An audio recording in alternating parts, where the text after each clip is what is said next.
Hi guys, welcome to my channel Calcutta foodies. দুদিন আগেই সপরিবারে গেছিলাম পিকনিক করতে। গিয়েই সকালের ব্রেকফাস্টে গরম গরম বেগুনি মুড়ি দিয়ে পেট পুজো করে নিলাম। বেগুনিগুলো খেতে ভীষণ সুন্দর হয়েছিল। তারপরই আমার মাসি আর মামিরা মিলে ভেজ পকোড়া ভাজছিল। মেনুতে চিকেন পকোড়াও ছিল, কিন্তু যারা চিকেন খাবে না তাদের জন্য ভেজ ছিল। কিন্তু আমার তো দুটোই চলে, আমি দুটোই খেয়েছিলাম।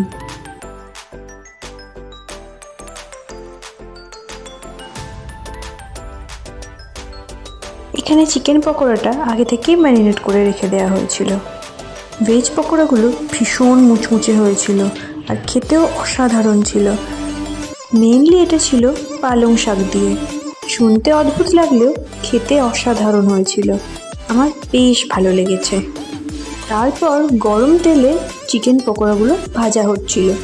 আমি তো শুধু ওয়েট করছিলাম কখন আমি খাবো।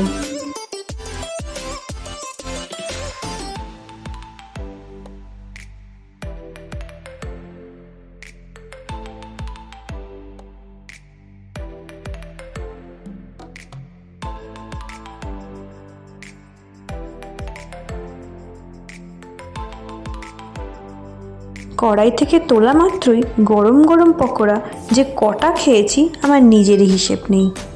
এখানেই আমার পেটটা ভরে গেছিল। পিকনিকটা হয়েছিল আমার মামার বাড়ির গ্রামে। এত সুন্দর পরিবেশে ফ্যামিলির সাথে পিকনিকটা জাস্ট জমে গেছিল। And you guys please do subscribe my channel.